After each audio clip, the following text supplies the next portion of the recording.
Let's get ready to rumble!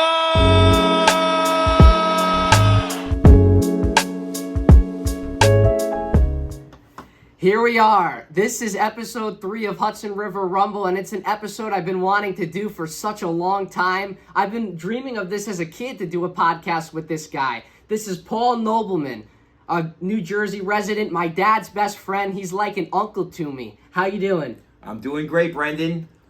Great to be here talking sports with you. A lot going on in this area. It's a great time to be a sports fan. There's so much action going on right now. Let's get the show on the road.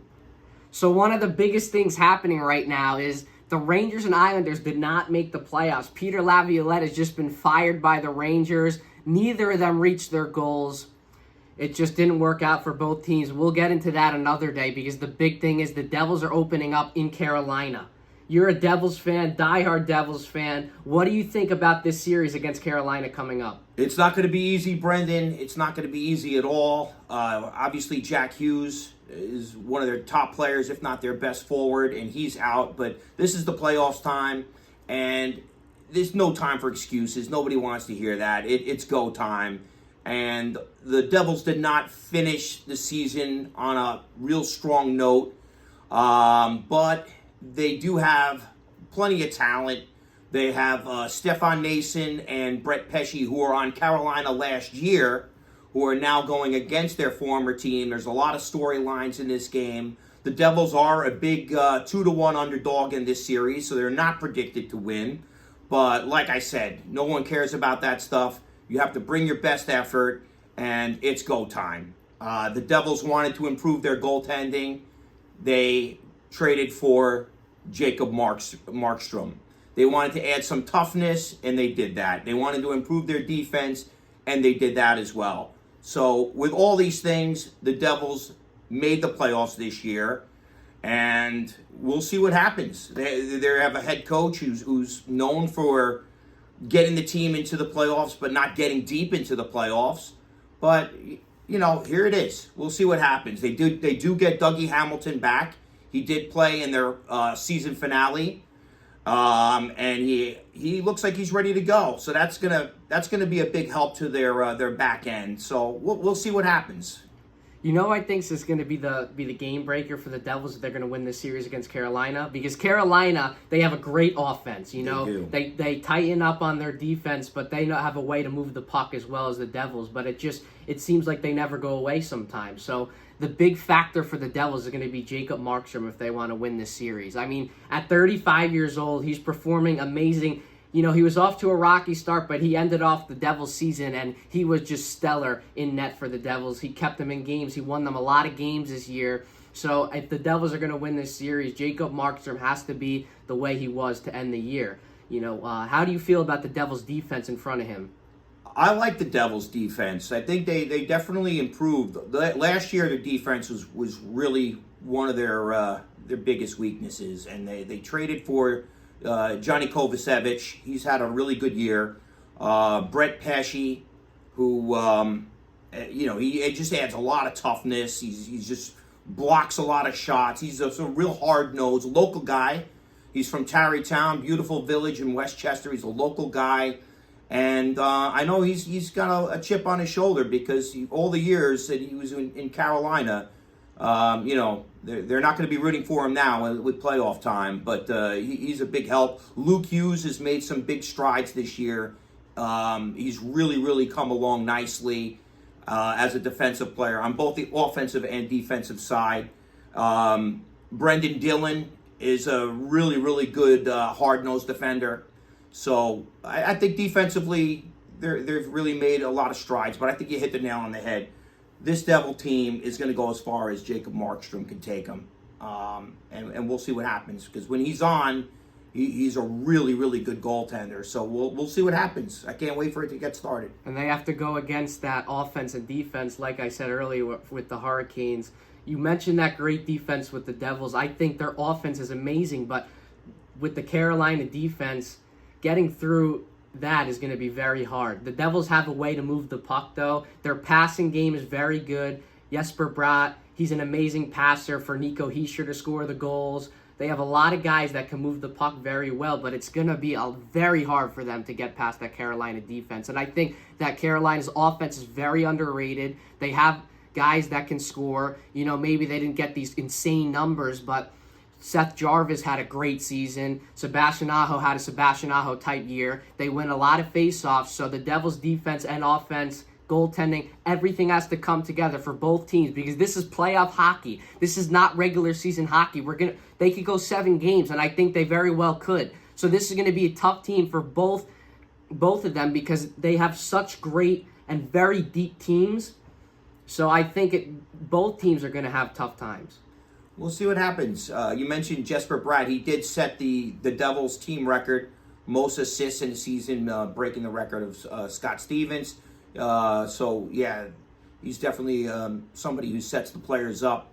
We'll see what happens. I'm really excited for this series, and the Devils have had a hard time with Carolina over the last few years. They seem to have their number, but this year the Devils are a different team. It's a new coach, new regime. We'll see what happens. Yep, and New Jersey's rallying around the Devils. It feels like one of the first times in a while that just the Devils around this area made the playoffs. So Devil fans are probably going nuts. Very exciting, very nerve-wracking. Good luck to the Devils this year. Another team going into the playoffs is the New York Knicks going against the Detroit Pistons. The Knicks have very high expectations because of what they've done in the last couple of years, finishing the 3 seed. This is going to be a big series, dude. Yeah, so the Detroit Pistons beat the Knicks the last 3 times they played them in the regular season, and they did so with the superstar that they have in Cade Cunningham. He is going to be a really good player for many, many years to come, and he is carrying that team. But this is the playoffs now. The Knicks are more experienced than Detroit. Detroit was one of the worst teams last year, so they're way ahead of schedule and in their development. Most people did not think they would be a 6 seed right now this season. And the Knicks are completely healthy right now. Everybody is healthy. You have a healthy Brunson, Mitchell Robinson's there, OG, everybody, Karl Anthony Towns, they are ready to go. And this should be a good series. How many games will it go? That remains to be seen. The Knicks are a very heavy favorite. There's a lot of people out there not giving the Pistons too much of a chance in this series because of the inexperience in the postseason. So we shall see what happens. Should be a fun series. I think the Knicks got this in the bag. I think the trouble's going to come later on. The Knicks are fully healthy. Mitchell Robinson is back. They have everyone. OG Anunoby, he's been great. Karl Anthony Towns, Jalen Brunson. We know the story with the Knicks. We know that they are a big powerhouse against some teams. But then again, they go against these big teams, and like you said, they lost 3 straight games to the Pistons. So, what do you think went wrong in those 3 games?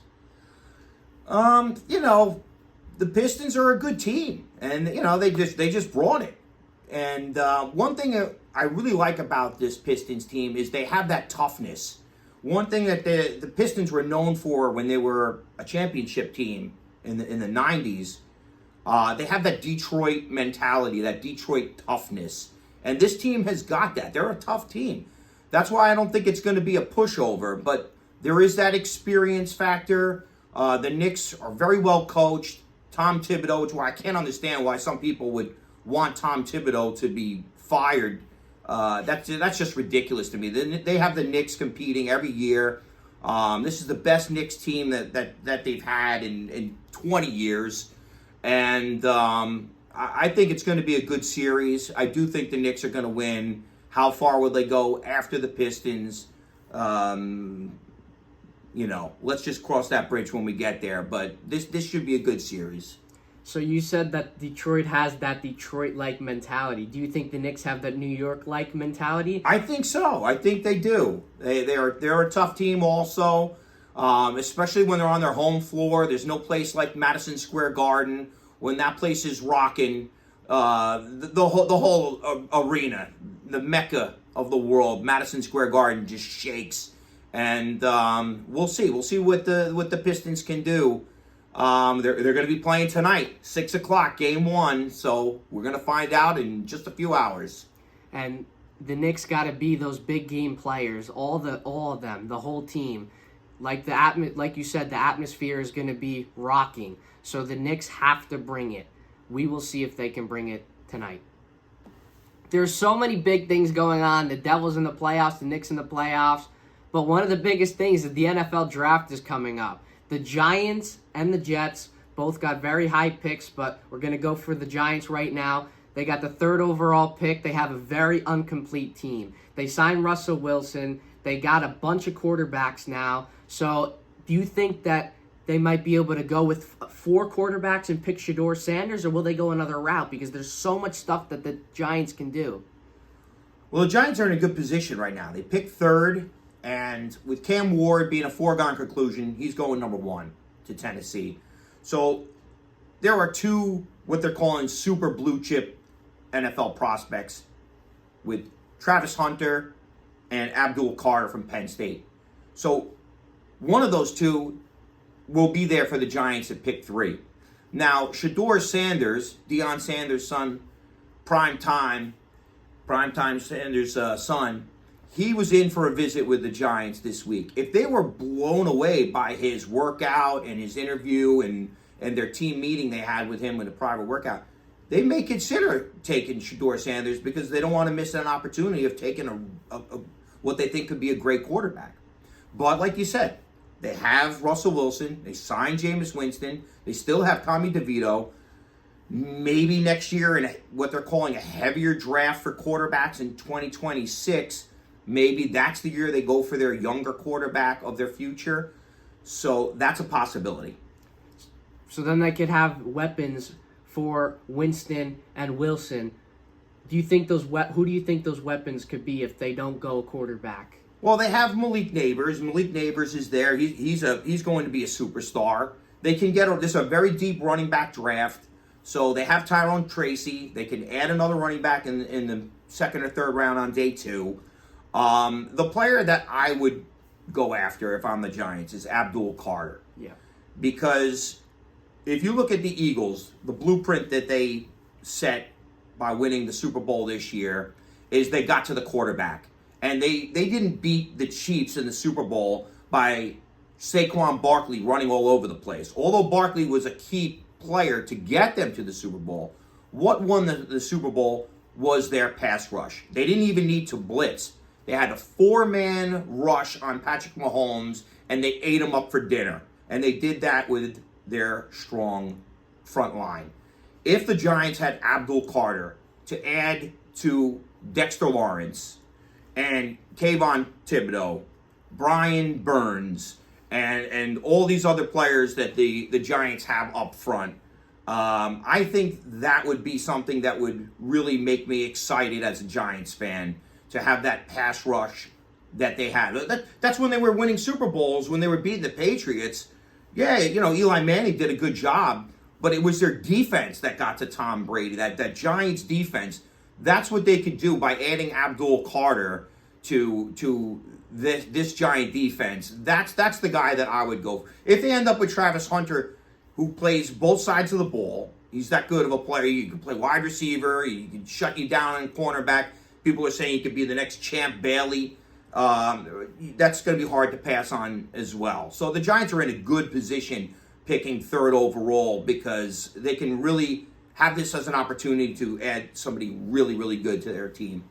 There's some rumors circling around, and I don't think this is going to happen, that they could trade it and go even lower if they want different kind of assets. I don't think that's a good idea. They do need defense, so if they want to trade down, if they think they can get a defensive player down, they have some stars at defense, but their defense is not complete. Brendan, if there's a team that falls in love with Shedeur Sanders and wants to trade up with the Giants, they're going to give a large amount. They're going to pay a king's ransom because the Giants are picking 3rd overall. So if they can get a haul and an offer they can't refuse, you have to consider it. You don't want to leave any stone unturned. And another thing is they re-signed Darius Slayton with the Winston edition, the Russell Wilson edition. How do you feel about that? I feel, a lot like a lot of other people. I don't know if Wilson still got it, but some other people then on the other side say that he does. But he's a legendary quarterback. He's a Super Bowl winning quarterback. He's got that pedigree. You definitely need to protect him. And that's one thing that the Giants need, at least one more offensive lineman starter that they need to add to this team. So no matter who the quarterback is, if you can't protect him, it's going to be a problem. But yeah, Darius Slayton is a good receiver as a depth player. I really, really like Malik Neighbors. I can't say enough about him. But I think defense is going to be the way they're going to go unless they trade back. But I don't think that's going to happen. And you're completely right about that. Do you think Wilson will start? Yeah, Wilson will probably be the week 1 starter. I think that's a pretty safe bet. I think Jameis is comfortable as the backup, and Tommy DeVito will, he's going to be the odd man out, but he maybe stick around as the third quarterback. I think the addition of Winston was very sneaky. He throws a lot of interceptions, but he's had some good moments. His numbers weren't bad over these years. He's a fun guy. If Jameis Winston plays, one thing about Jameis Winston is I do think he's a good guy. He's a fun personality, and he loves the game of football. And I think that's a good guy to have on the team. I'm a fan of Jameis Winston, so it was very interesting that they signed Jameis Winston first, and then a couple days later, they went out and got Russell Wilson. So it looked like Jameis Winston might have been the starter until Russell Wilson came along, and then it was like, okay, well, we kind of know where this is going, so we'll see what happens. I think that's a big step towards the Giants' rebuild here. You don't know if they're going to be a playoff team next year. You can't really say that, but I think they've taken a lot of good steps in the next direction this offseason, so we'll see where they go in the draft. If it's Hunter, if it's somebody else, remain to be unseen. So it's a tough division. The Eagles just won the Super Bowl. You got the Commanders that have Jaden Daniels, who that team's going to be on the rise. And the Cowboys always seem to be right around whether or not they're going to make the playoffs, on the border. They're always okay. Not great, but they're always in contention. So the Giants have a tough division. The head coach and the GM are hanging by a thread. They really need some good production so they could stick around. It'll be interesting. It's a very important draft for the Giants, and they're lucky. They're in a good position at pick 3 to add somebody really important to this team. Another team picking high in the draft is the New York Jets. They're picking pick 7. They were just with the Giants. They were very mediocre last year, but they got pieces. Garrett Wilson, Sauce Gardner, Breece Hall. They have pieces, but they don't have enough. So they're going to add a big one at number 7. Probably an offensive lineman. How do you feel about that? I like the idea of adding an offensive lineman because right now, Olu Fashanu was their first-round pick last year and did a really good job for the Jets at left tackle. If you can add another offensive tackle and have your bookends at offensive tackle for the next 10 years, no matter who your quarterback is, you're going to have the protection that you need. So we'll see with Justin Fields. If you add an offensive lineman, let's just say with that pick 7, you'll get a really good idea of what Justin Fields is, because this is a sample year for him. It's a sample size of whether or not they want to move forward with Justin Fields, or if they're going to go in another direction. Because it's basically a 1 year. Let's see what happens with Justin Fields. Obviously he's a really good runner. Can he be a good passer? That seems to be the question with Justin Fields. He was drafted in Chicago. They haven't had a quarterback in 40, 50 years, and they let him go. He went to Pittsburgh. Everybody knows they were 4-2. They made a quarterback change and went with Russell Wilson. So there are some red flags with Justin Fields, because when Mike Tomlin makes a change with his track record, that holds some water. Well, what's the deal with that? Why was he benched when they were 4-2? Well, we're going to find out what Justin Fields is. We need to surround them with some weapons. That's what they need. Right now, they lost Devontae Adams. Garrett Wilson is a really, really good wide receiver. Are they going to add a tight end in this draft? They lost Tyler Conklin, who left in free agency. It is a good tight end draft. So if they don't take Tyler Warren in the first round, and I don't think they should, because I think an offensive line is a much more of a need, not only a need, but more of a necessity, than a tight end is more of a luxury position. If you can get that later in the draft in the second or third round, I think that's what I would do if I'm the Jets. Exactly, and obviously now with Justin Fields, moving on from Aaron Rodgers, he was not the quarterback he used to be with the Jets. So Justin Fields, a lot of people got a lot of mixed opinions on him. We don't know how he's going to play with the Jets because he was benched with the Steelers. He did have a lot of potential back then. Do you think that Justin Fields can still bring it, or he could? We're going to see. He does have a lot of talent. It's going to be it's a tough place to play. The Meadowlands is not an easy place to play quarterback. I know Zach Wilson had some hard times when he was throwing, and he went in the post game, said it was really windy, guys, and the media and the fans never let him down. Well, it's not an easy place to play. And Aaron Rodgers made some comments too, but he was just a little bit more savvy with his press conference and didn't really stress how difficult it was. But you kind of heard that it was challenging. It's not an easy place to be a quarterback. So we're going to find out what Justin Fields can do, and it's going to be a challenge. That's the best way to put it. We'll see what happens. We're going to be rooting for him. Obviously, he can make plays with his legs. What can he do? What can he do with his arm? Time will tell. With that being said, are you comfortable with moving on from Aaron Rodgers? I know I am. I understand the move. Personally, I probably would have brought him back for another year because of everything that he brings to the table from a talent standpoint. I would have brought him back, but I totally understand why management, Aaron Glenn, and GM Moogie decided that they wanted to go in a different direction, to change the culture. Obviously, there's two things with Aaron Rodgers. There's his ability, and then there's everything else that comes with Aaron Rodgers. It's all that stuff that, it's he's a difficult person to really understand, I think. And he's a difficult person to, I don't know. There's just something about Aaron Rodgers that just gets under people's skin. And I think Aaron Glenn said, look, this is not your team. This is our team. And I think he wanted to make a change. And, what's done is done. I'm ready to move on from Aaron Rodgers, and let's see what happens. Yeah, we got to obviously see what happens because it's not been working for the Giants or the Jets. I mean, they have not had some good seasons of football. So both of the teams got to keep trying, got to keep making these moves, and they got to figure out really who's the guy for their team. Who do you think the Jets will pick at pick 7?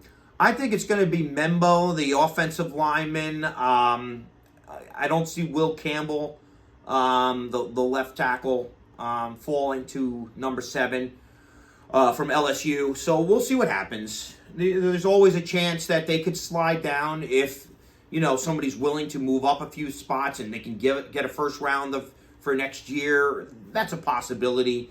We'll see what happens Thursday. It's going to come quick. We got the Jets and the Giants picking in the top 7.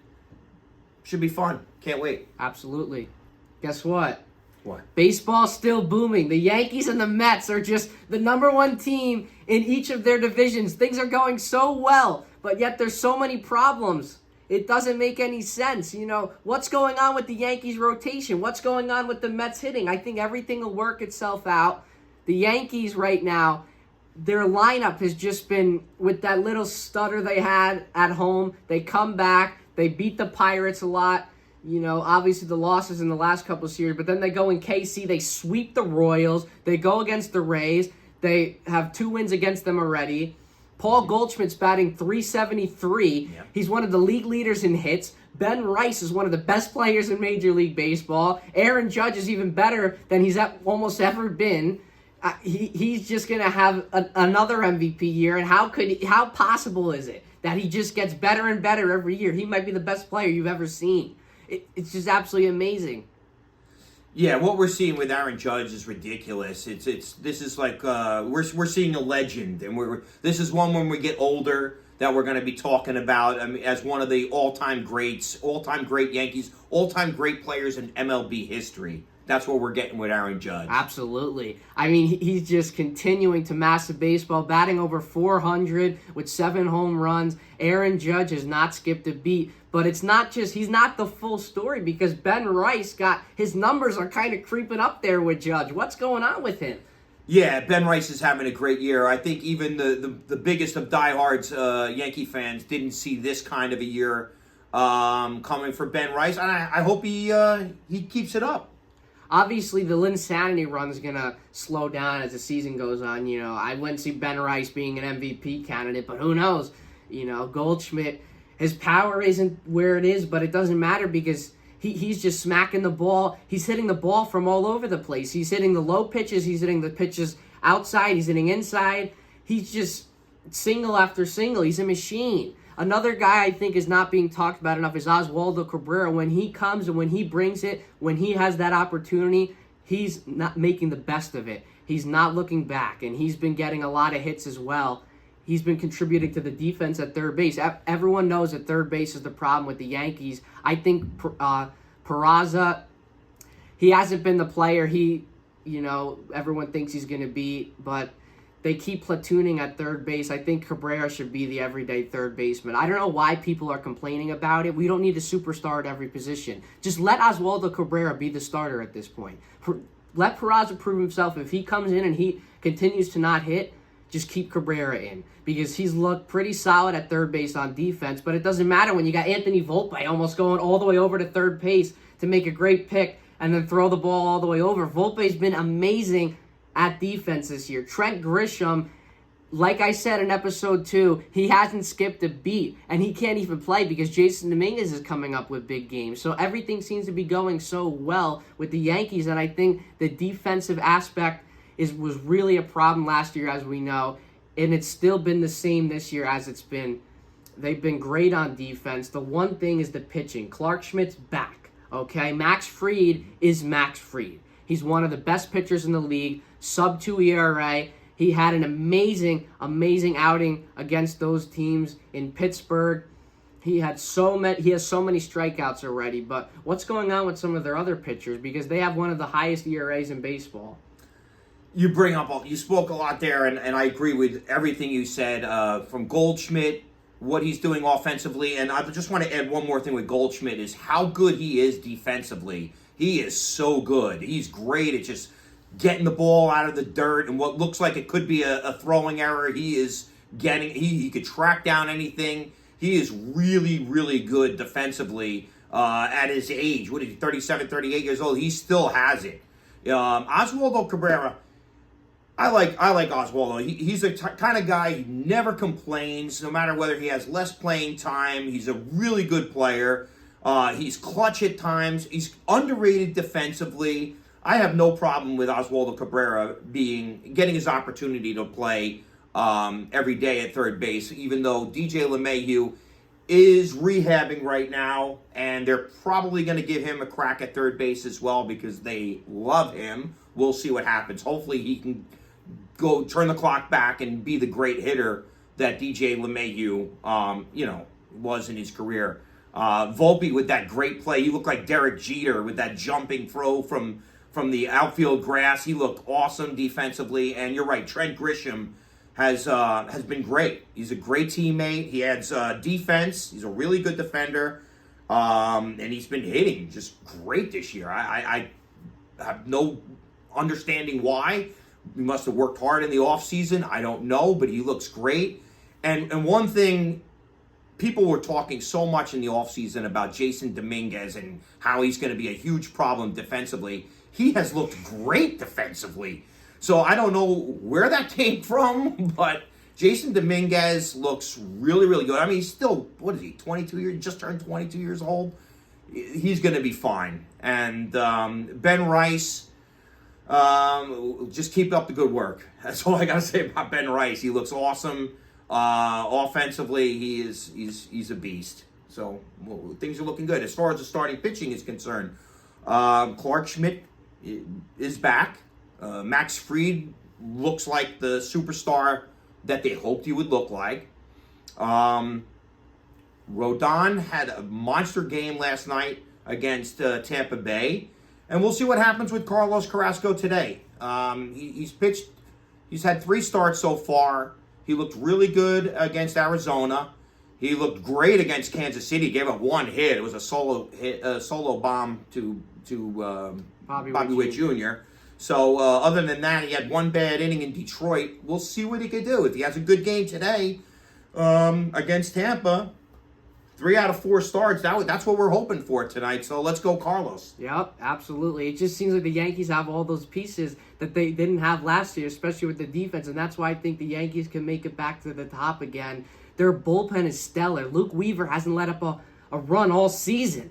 I mean, Luke Weaver's better than ever. Dream Weaver, baby. Devin Williams, he will be fine. He is fine. He's already fine. He has 4 scoreless innings in his last 4. Look at his ERA in March and April and look at it for the rest of the year. 50% of his career, he's won reliever of the year. Please, enough with saying that Devin Williams shouldn't be the closer. Let Weaver be the setup man. Fernando Cruz, he's amazing. Leiter's been great. And then they got Loizaga coming back, Ian Hamilton, Jake Cousins. Enough with the Devin Williams hate. Trust the process, fellas. It will be perfectly fine. They go Cruz, Leiter, Weaver, Williams, bang, and that's how you finish off a baseball game with an amazing starting pitching outing. Let's go Yankees. It almost seemed like a lot of the Mets lineup was lifeless besides one of the best hitters in baseball, and Pete Alonso.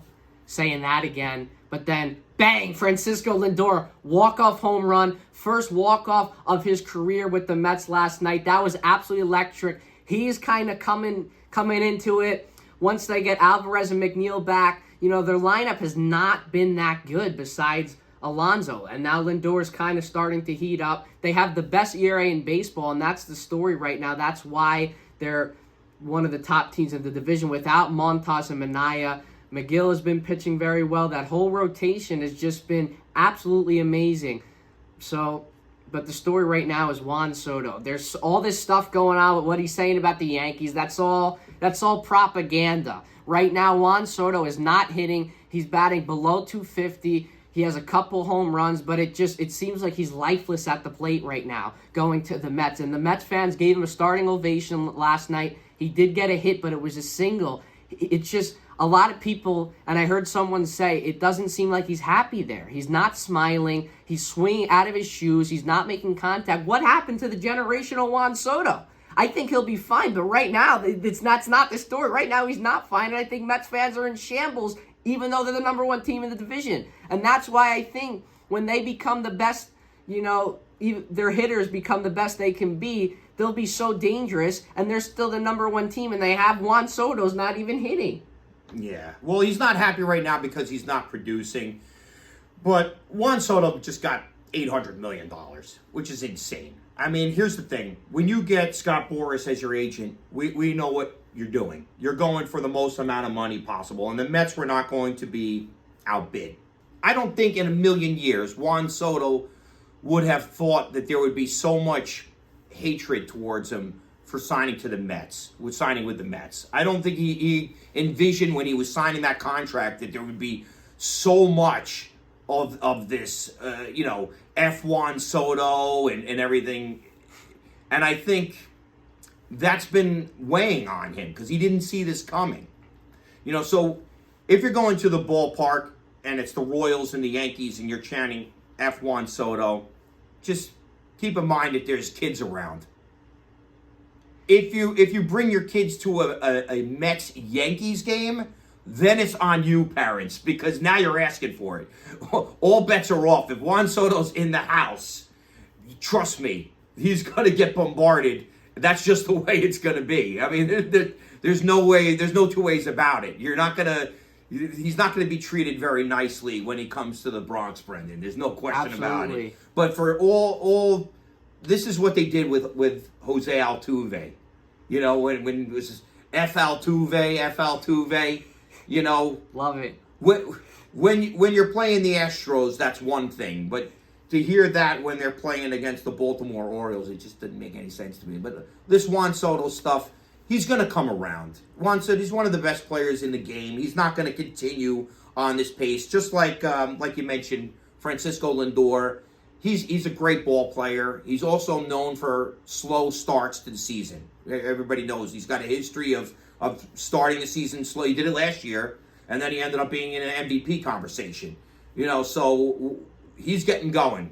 He had that walk-off home run last night. That's a great 1-2-3 punch. When they get everything going, to have Lindor, Soto, and Pete Alonso, and if they ever get Vientos going, they're going to be, if they can get that and have the pitching continue on this pace, the Mets, they're going to be, they're going to be a contender. Are they going to be better than the Dodgers?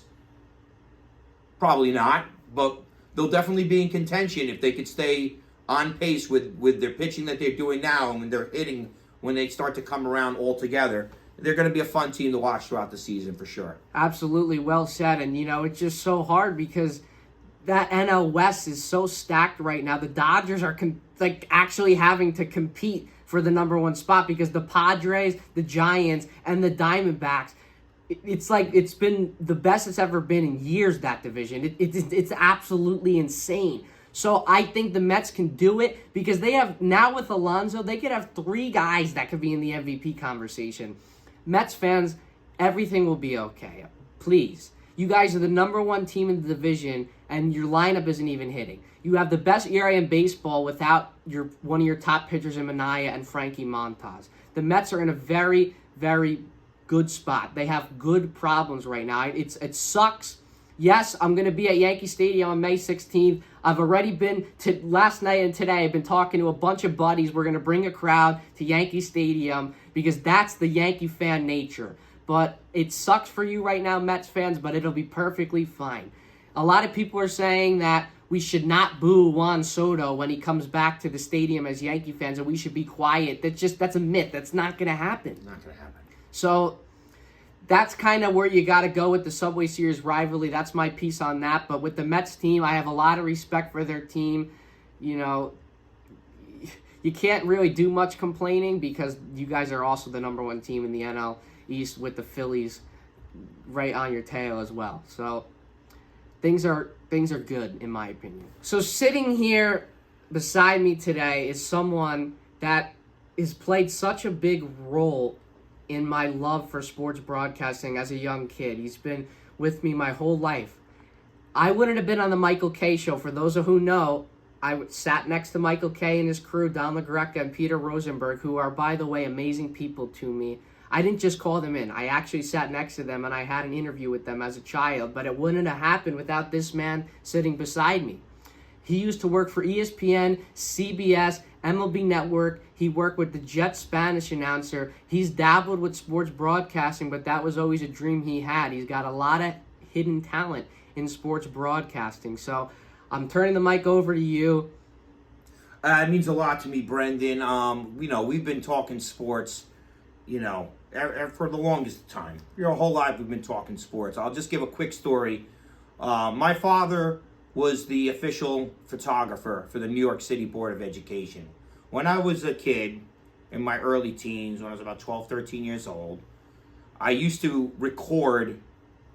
Carl White used to do on Fridays, used to do plays of the week. And I used to take a VCR tape and record the plays of the week.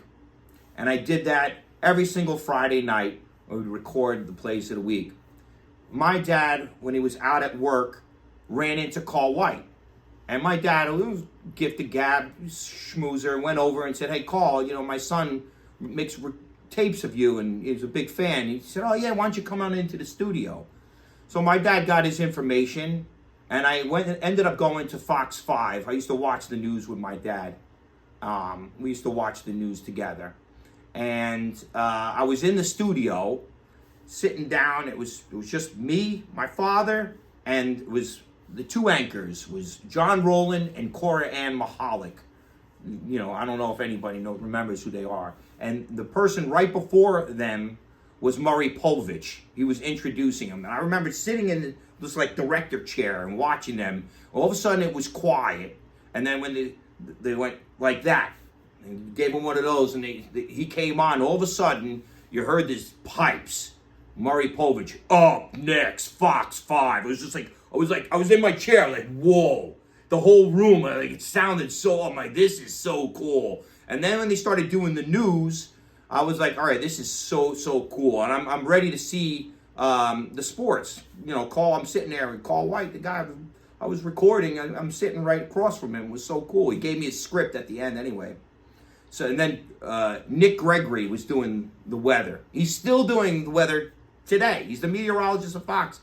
I guess he started in the 80s. So this is when he was just getting into it. And it was a green screen. He had the blank green screen. He was doing the weather, pointing on a map that wasn't even there. I thought that was the coolest thing. And that got my juices going a little bit. I was like, all right, this is really cool. This is something I wanted to get into. And then I did what you did. I went to broadcasting school, and so that's one of the stories I wanted to share. It was a great that day meant a lot to me. That must have been such an amazing experience. I mean, there's so much people there that are big people in the industry. How did it actually feel to work in that industry, in all those fields you worked in? You worked with some very high people. You got to see them as a kid with your dad, and then you got to work with some people. Well, I think what a lot of people need to know is it's a lot more than the people that are on the mic. There's so much that behind the scenes that goes on. You know, there's a lot of editing. There's a lot of research. I was in the CBS research department for about 7 years, behind the scenes at MLB. Had a brief stint at the MLB network. Did 2 years with the New York Jets, like you mentioned, the Spanish broadcast, and currently still working for ESPN doing stats and behind the scenes stuff for the U.S. Open tennis. So it's a lot of adrenaline, a lot of excitement and energy. It's great to be a part of the broadcast, even if you're not on the camera, to know that you're aiding in the quality of the broadcast. It gives me personally a lot of satisfaction to know that I'm doing something to make the broadcast a good one. And I feel very lucky and fortunate to have worked for so many great companies, and it's a lot of fun, a lot of excitement, and yeah. Well, thank you. You're an awesome human being. This is Paul Nobleman, New Jersey native, everyone. Thank you. Hudson River Rumble, episode 3. Hope you all enjoyed. Make sure to follow the Spotify and Instagram. Subscribe to the YouTube. Have a good day, night, whatever it is.